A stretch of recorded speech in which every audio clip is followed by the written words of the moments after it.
Bonjour à tous, Vilnus Marcel, astrologue.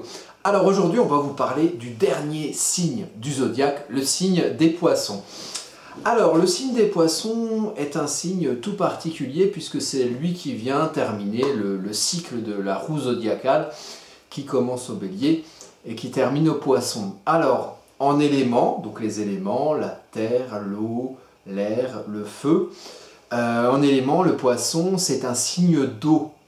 Donc un signe qui est intimement lié au prisme émotionnel, donc au prisme des émotions, à ce qu'on ressent, à ses intuitions. Mais le signe des poissons, dans le triangle des signes d'eau, c'est un signe qui va être ce qu'on appelle mutable. Donc en fait, les signes, ils ont des éléments, eau, terre, air, feu, et ils ont des modes. Cardinal, fixe ou mutable. Donc c'est un signe mutable, ce qui veut dire que le poisson utilise l'énergie de l'eau, donc l'énergie des émotions. Vous avez le cancer qui est la source de l'émotionnel, souvent puisé dans l'enfance, où il faut retrouver son enfant intérieur, donc retrouver la source de ses émotions et donc quelque part de ses conditionnements émotionnels, qui génèrent des conditionnements culturels, sociaux, éducationnels. Et c'est un peu d'où on vient. Ensuite, on a le signe fixe d'eau, qui est le signe du scorpion, qui est un peu l'eau qui s'arrête. On a la source de la rivière, là, qui jaillit, et puis ça fait un torrent. Puis la rivière, elle coule, et à un moment donné, ça stagne. L'eau, elle stagne. Elle peut même stagner dans des marais ou être recueillie dans un puits, où l'eau, là, elle n'est plus dans un courant. Et là, c'est le moment... Donc l'eau, elle se trouble un peu, elle devient plus trouble ou croupie, comme dans les marais. Et là, c'est le moment d'aller faire son enquête, faire son introspection sur son eau sombre, l'eau au fond de soi, donc les émotions au fond de soi, donc sa vérité émotionnelle, qui va creuser, tel un journaliste, enfin un journaliste comme on s'en fait l'idée, pas comme on en voit actuellement, souvent malheureusement, mais je ne veux pas mettre tout le monde dans le même panier. Alors on enquête et on va au fond des choses, on va au fond de soi, on va même voir dans ces zones d'ombre. Là c'est le scorpion. Et une fois qu'on s'est bien compris, qu'on a bien compris la vérité de soi, ça va générer des espoirs, des aspirations, de grands idéaux, des croyances, une foi en quelque chose, ce qui fait sens dans ce qu'on va derrière, dans ce qu'on va agiter, ce qu'on va agir, sa manière d'agir. Ce qui va faire sens dans ce qu'on va construire derrière, c'est un sens émotionnel. Et le poisson, le signe des poissons, va utiliser cet élément émotionnel pour trouver le sens de ce qu'il met aux choses, le sens de ce qu'il fait, le sens de ce qu'il construit. Donc on est dans une quête de sens. Et en soi, on va regarder sur la carte ce que signifie ce signe, il y a aussi les symbolismes du poisson. Il y a quelque chose de gestationnel, c'est-à-dire que si on regarde sur une carte, donc j'ai pris un thème pour illustrer le signe du poisson, un thème où il y a beaucoup d'énergie poisson.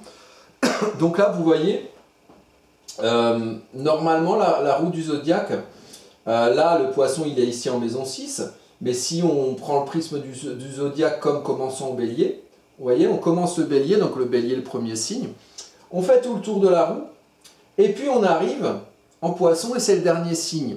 Et donc, c'est le signe qui fait le bilan de tout ce qui s'est passé avant, mais c'est aussi le signe où on est en gestation émotionnelle, comme un bébé dans le ventre de un fœtus dans le ventre de sa mère.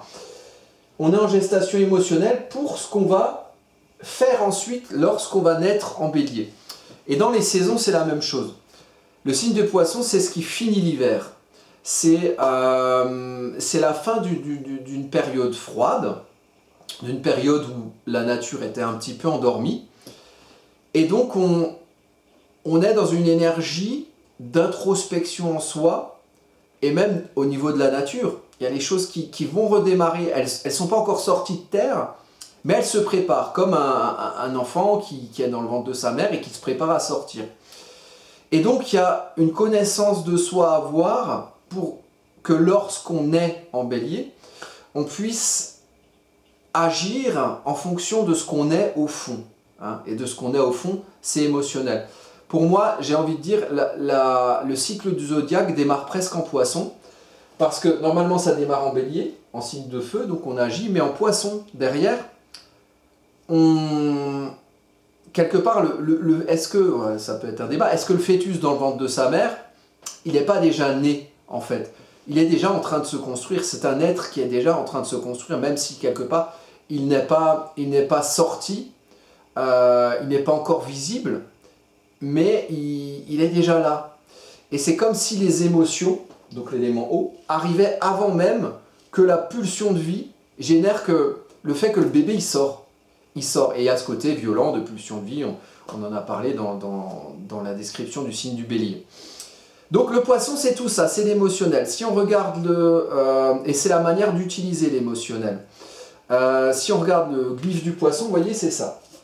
Donc on a deux arcs de cercle qui se dirigent dans des sens opposés et qui sont liés par un trait.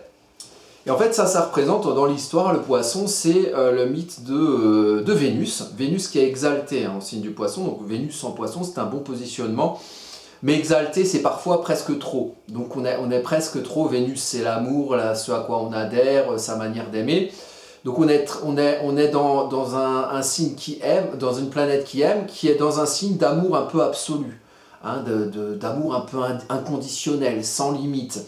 Donc c'est parfois un peu trop, on est un peu trop exalté dans sa manière d'aimer, on est trop en quête d'absolu, alors que des fois,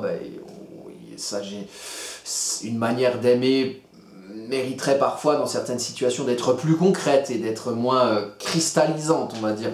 On cristallise sur des situations, on se fait des légendes de choses qui sont parfois un peu irréelles. Le poisson, on est complètement dans cette veine-là, on est dans quelque chose de très émotionnel, des espoirs, des aspirations, mais il faut des éléments terre à côté, donc taureau, vierge, des planètes de terre comme Saturne. D'ailleurs, Saturne rentre en poisson le 7 mars 2023, et ça va être bon justement pour faire entrer dans le prisme du concret des émotions, des idéaux, des espoirs, une foi qu'on a en soi et qui est du prisme émotionnel et qui a besoin de s'accrocher à des éléments concrets, ou alors des éléments d'air qui permettent de mettre de la compréhension mentale, rationnelle dans quelque chose qui est émotionnel. Et le poisson, on est dans quelque chose de très absolu, ça vient juste après le signe des Verseaux. Et le Verseau, c'est comprendre les interactions, les réseaux relationnels autour de nous. Donc comprendre par le prisme du mental, le Verseau est en signe d'air. Et donc on sépare, on fait la différence entre A qui communique à B, qui communique à C, qui communique à D, et on distingue A, B, C et D, indépendamment.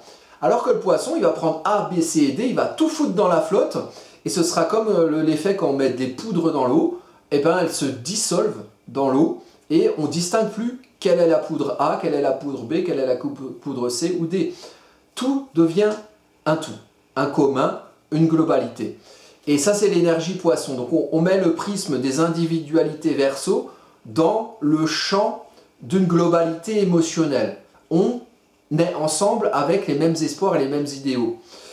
Donc ça, c'est intéressant aussi pour les périodes de manifestation qui visiblement nous attendent. Le 7 mars 2023, c'est une nouvelle mobilisation, il me semble. C'est le moment de l'entrée de Saturne en poisson. Donc on met du concret dans peut-être des idéaux, des espoirs qui peuvent être communs à une foule qui manifeste, par exemple. Bon. Ou autre chose. Mais en tout cas, il y a l'idée de la globalité. Le signe des poissons, donc je disais, c'est Vénus. La déesse, Vénus, déesse de la beauté, de l'amour, de la séduction et tutti quanti, qui voulait échapper au méchant dieu Typhon. Alors Typhon, il faisait souffler du vent, il était un peu méchant, c'était un peu un démon, bon. Il lui courait après à Vénus, parce qu'elle était jolie, et peut-être qu'il voulait la bouffer, et puis on n'en sait rien. Bref. Vénus, elle a voulu lui échapper, alors il y a l'ami Poséidon, là, le dieu des océans, là, qui lui a dit, bon bah viens, je te ramène une charrette avec 2 dauphins. Voilà, donc les 2 dauphins, ils sont arrivés, coucou, bonjour les dauphins. Et Vénus, elle s'est tirée dans la flotte pour échapper au dieu Typhon. Donc quelque part, pour échapper aux dures réalités terrestres, parce que Typhon, il était sur la terre, dans l'eau, il n'allait pas emmerder Poséidon, c'était le domaine de Poséidon, l'eau. Donc Poséidon a permis à Vénus de fuir les dures réalités concrètes en allant dans son champ d'action à lui, c'est-à-dire les océans. Et dans les océans, il y a quelque chose, on estime, comme l'élément eau est quelque chose d'émotionnel en interprétation astrologique, les océans, c'est quelque chose qui est quelque part presque sans limite. Le socle des océans, là où ça finit, c'est les plages d'un côté et de l'autre. Alors vous voyez l'océan Pacifique, le socle, c'est entre le Japon et les États-Unis, il y a du chemin. on peut se perdre dans toute cette eau. Il y a besoin de trouver son chemin, il y a besoin de comprendre son chemin par le prisme mental. Il y a peut-être besoin de se construire un canal ou de se construire un chemin avec l'élémentaire pour s'y retrouver et pour ne pas s'y perdre et pour ne pas s'y noyer. Donc, dans les signes du zodiaque, on a aussi l'axe des limitations. Alors, juste pour revenir à ce que je disais tout à l'heure, dans le glyphe du poisson, donc, ces deux traits-là, ça représente les deux dauphins qui sont liés ensemble. Et alors, ce qui est intéressant, c'est que c'est deux sens opposés. Donc, l'ère des poissons, donc ça c'est, on a des grandes ères de 2160 ans, je ne développe pas là-dessus, mais on va passer à l'ère des Verseaux, vous avez peut-être déjà entendu parler, c'est le moment où, avec la précession des équinoxes, en fait, le soleil va être astronomiquement pointé le 21 mars vers la constellation des Verseaux. Normalement, ça devrait être en bélier, mais la Terre a bougé de son axe et du coup, il y a des grandes ères où le Soleil, le 21, donc à l'équinoxe de printemps, pointe vers une différente constellation. Et ça dure 2160 ans, et actuellement, on est dans l'ère des poissons. Et c'est symbolisé par deux dauphins qui vont dans deux sens différents, mais qui sont quand même liés entre eux. Et cette période de 2160 ans de l'ère des poissons a été générée avec Jésus au départ, avant l'an 0 dans le coin là. Et du coup, pendant toute cette période, on a vécu beaucoup de ce qu'on a pu appeler des guerres de religion ou des guerres de dogmes, avec souvent une dualité l'un contre l'autre. Je sais pas, les protestants contre les catholiques, les romains contre les chrétiens, maintenant c'est les francs-maçons contre l'Opus Dei, enfin voilà, il y a les progressistes contre les populistes. Vous voyez, il y a toujours deux équipes, les anti-masques et les pro-masques, ou les anti-vax et les pro-vax, vous voyez, toujours deux équipes comme ça avec des dogmes différents, et puis on s'oppose comme ça. Et pourtant on est liés par quelque chose qui est commun et qui forme la globalité du monde poisson. Voilà pour la petite parenthèse du pourquoi il y a ce symbolisme. Après, vous voyez, là, ici, c'est pareil, les poissons, ils vont dans un sens opposé, et pourtant, ensemble, ils forment un tout. Alors, avec la Vierge, je vous montre sur la carte. Alors, avec la Vierge, ça forme un axe, le signe des poissons. Donc, c'est à chaque fois, il faut prendre des opposés complémentaires. Ici, vous avez le poisson, dans ce thème-là, je vous dirai que c'est plus tard. Et là, vous avez la Vierge. Donc, c'est l'axe des limitations. Le poisson n'a pas de limite, il doit en trouver par ailleurs.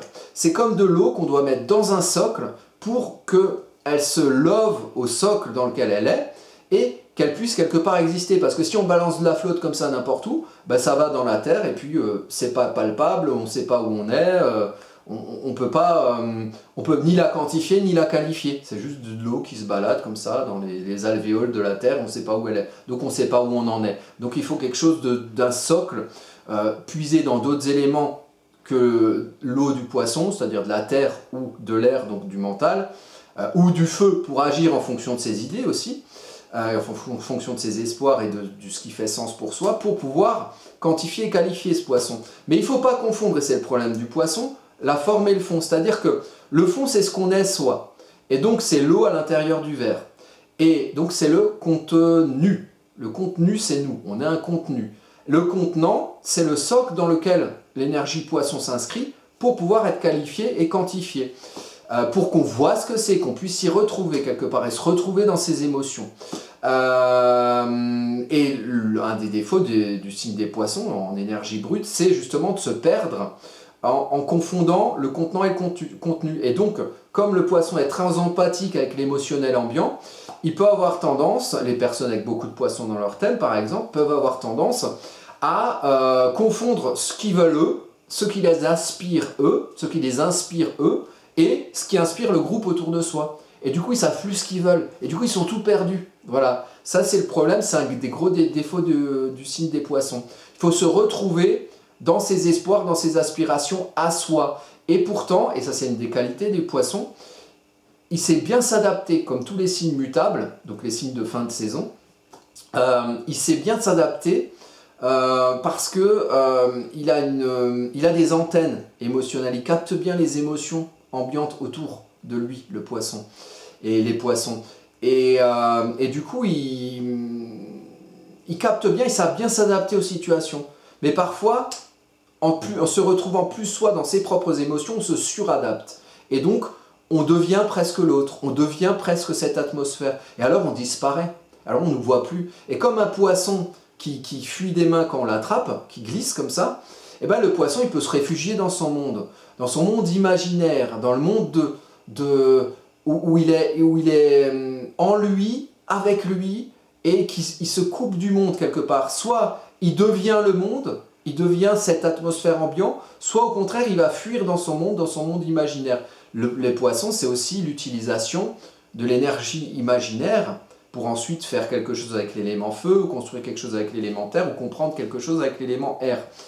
Comprendre quelque chose de soi, faire quelque chose en fonction de ce qui fait sens pour soi, et construire quelque chose qu'on a envie de construire, qu'on aspire à construire, qui nous inspire. Et quand je parle d'inspiration, et je vais en venir par rapport à ce thème-là, c'est l'énergie artistique qui met l'imaginaire, quelque part, sur l'imaginaire qui vient de l'émotionnel, sur le devant de la scène. Mais après, il faut quelque chose, il faut un autre élément pour le faire fonctionner. Parce que l'imaginaire seul, il ne construit pas d'échelle, il ne fait aucune action, et il ne se comprend pas par le prisme du mental. Donc il ne peut pas s'extérioriser, il ne peut pas se quantifier, il ne peut pas se qualifier. Donc il y a besoin des autres éléments pour faire quelque chose avec le poisson. Mais les autres éléments ont aussi besoin du poisson pour mettre du sens dans ce qu'ils font, dans ce qu'ils construisent ou dans ce qu'ils comprennent. Voilà. Donc il y a quelque chose de très artistique dans l'énergie des poissons. Alors en planète, les planètes qui sont en domicile en poisson, ça va être Neptune, hein, Poséidon évidemment, dieu des océans.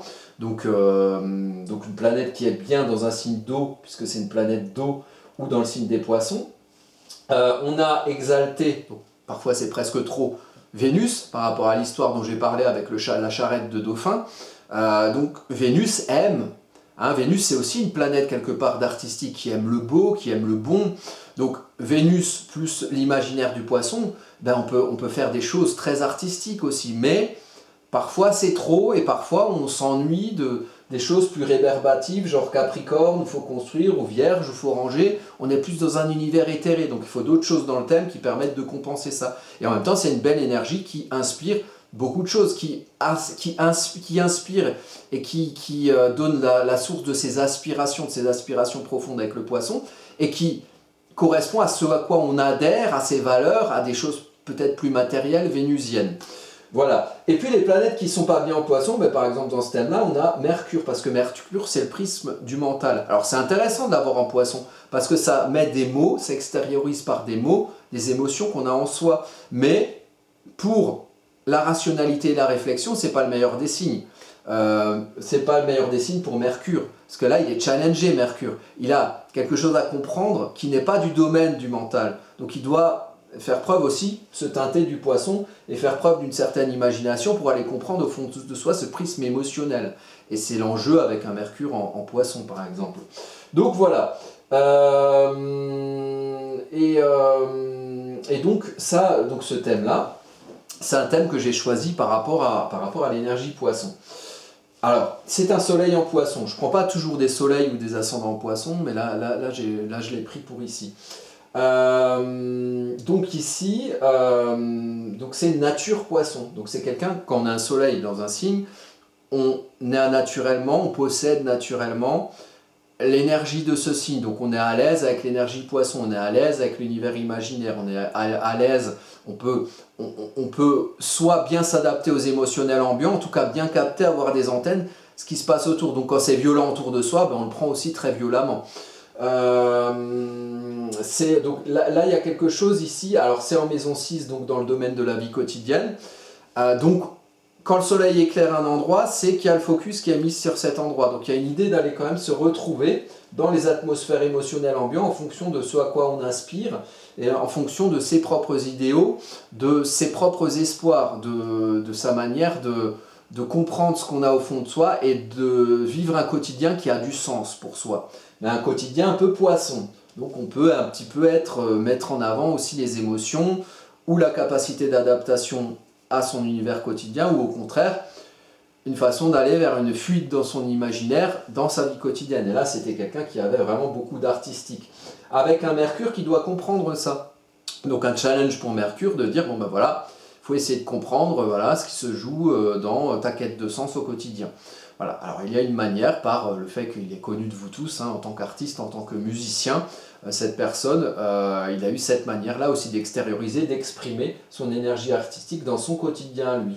Puis il y a beaucoup de choses, vous voyez, à guérir, voilà, Chiron, Vénus, Saturne, Lune noire aussi, dans le relationnel aux autres, avec guérir sa capacité à ne pas se perdre dans son relationnel, et aussi à ne pas ou subir ou faire vivre aux autres qui sont en interaction avec lui une certaine violence, un certain côté confrontationnel, bélier. Alors là, le maître des poissons, on regarde toujours le maître quand on parle d'un signe, le maître des poissons, c'est Neptune. Et attention, il y a un second maître qui est Jupiter. Alors Jupiter, c'est parce que c'est l'expansion et c'est le côté infini, le côté se perdre dans un océan d'émotions. Et ben, l'océan, le côté grand, le côté vaste, il est symbolisé par Jupiter, qui va aussi être en domicile en poisson. Donc quand on regarde le poisson, on peut regarder les deux maîtres. On peut regarder Neptune, ici qui se trouve d'ailleurs en aspect trigone, donc encourageant, avec par exemple Vénus exaltée en poisson, et avec le descendant, donc le point le plus puissant du relationnel aux autres ou à l'autre, par exemple dans le couple. Là, on voit quand même que c'est quelqu'un qui va aller chercher une vérité de lui-même, Scorpion, dans son univers imaginaire, avec la foi Vesta qui doit maintenir la flamme dans un certain socle, dans un certain équilibre, hein, c'est Vesta. Donc il y a une foi en il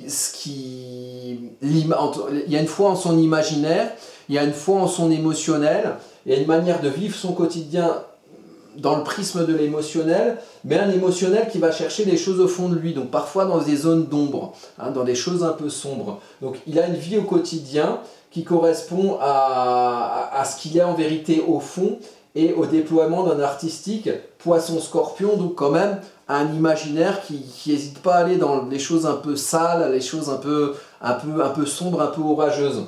Et donc l'autre maître, c'est Jupiter qui ici va se trouver en Cancer, donc dans le prisme du domaine social, des interactions sociales. Et ici, il y a une idée d'aller comprendre, d'aller retrouver son enfant intérieur, donc ce qu'il a conditionné à avoir certains espoirs, certaines aspirations, donc à comprendre comment il a été conditionné à aimer telle ou telle chose ou à avoir tel ou tel imaginaire ou telle manière de s'exprimer artistiquement. Donc il y a une idée d'aller comprendre la place qu'il doit prendre là-dedans et une place qui doit être, avec une lune en domicile en Cancer, une place qui doit être sécurisante pour lui. Une place qui doit être sécurisante pour lui au niveau social. Donc si cette place est insécurisante et qu'il y vit de la violence, nécessairement c'est quelqu'un qui va aller très mal. Effectivement, c'est quelqu'un qui dans sa vie est allé très mal puisqu'il s'agit de Kurt Cobain. Voilà, Kurt Cobain, c'est pour ça que j'ai lâché les cheveux, je fais un hommage, voilà. Je me suis tapé un peu des documentaires sur Kurt Cobain pour voir un peu quelle était sa vie. Effectivement, c'est quelqu'un qui a jamais été vraiment en confort dans le prisme familial, et peut-être que dans son incarnation, il y avait quelque chose qui l'amenait à chercher ce confort-là et cette place un peu sécurisante dans son domaine social. Ça a été raté. Résultat, il s'est tapé la violence de son imaginaire, avec le côté de l'autodestruction Scorpion, donc il s'est suicidé. Voilà. Donc il a mal fini, mais c'est quelqu'un qui avait, hors même de la musique, qui faisait beaucoup de choses artistiques, hein, que ce soit des dessins ou des collages ou je ne sais pas quoi. J'ai découvert ça en regardant les documentaires. Donc c'était quelqu'un de très artistique qui a exprimé son univers imaginaire avec un socle entouré un petit peu de violence symbolique, de détachement par rapport à sa famille, à ses parents, une volonté aussi, enfin une manière de s'afficher avec un espèce de détachement par rapport à l'univers matériel. On est en maison 2 ici, même si après il a gagné plein de thunes à la fin de sa vie, mais il a vécu la plupart du temps assez pauvrement, et même il a vécu sous un pont a priori à un moment donné, où il dormait dans sa voiture, je sais plus. Donc c'est quelqu'un qui a vécu beaucoup de violence au niveau relationnel, et qui n'a pas su du tout gérer sa célébrité, noyé dans l'océan de ses émotions. Là, juste pour terminer, je vous montre juste, je trouve ça assez parlant, l'album le plus connu de ce monsieur, hein, c'est celui-ci. Donc vous voyez la photo, ça fait pas un peu noyé dans ses émotions. Il y a le côté enfant Cancer, avec du coup cette espèce de biais qui représente un peu la matérialité et peut-être sa célébrité, noyé dans ses émotions, hein, fuite dans son univers imaginaire, et Et lui, c'est l'enfant en cancer qui cherche un peu sa sécurité là-dedans, qui visiblement l'a pas trouvé, il s'est plutôt noyé dans ses émotions. Donc voilà, bah écoutez, on en a fini pour la série de chaque signe, donc vous pouvez regarder sur les vidéos. Il y a du bélier, alors le but c'est de faire en une vingtaine de minutes hein, les descriptifs de chaque signe, hein, de manière très généraliste, avec l'énergie brute. Donc on a du bélier au poisson, ça permet, si vous voulez apprendre l'astrologie, d'appréhender un petit peu les énergies de chaque signe, hein, ce qui est la base. Après il y a plein d'autres choses à apprendre, les maisons, les aspects, comment interpréter un thème. Donc je vais vous mettre des petites vidéos là-dessus, voilà, pour que vous puissiez faire de l'astrologie chez vous. Et puis bah, si vous souhaitez, peut-être si vous êtes curieux, vous souhaitez commander un thème, ben moi je sévis sur la chaîne Astro Caca, voilà.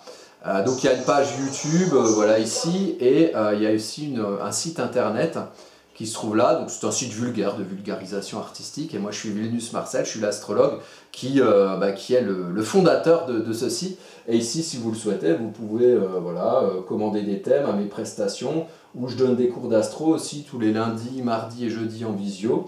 Et il y a aussi des consultations en visio, donc n'hésitez pas. Et sinon, bah, si vous êtes dans le coin de l'Aveyron, moi je suis là-bas et j'y ai mon cabinet. Donc si vous habitez dans le coin ou que vous aimez le voyage et que vous aimez la campagne et les petites babaches et tout ça, bah, voilà, je serais ravi de vous accueillir à mon cabinet. Voilà, et bien écoutez, sur ce, je vous remercie de votre attention et on se quitte sur ce cher Kurt Cobain.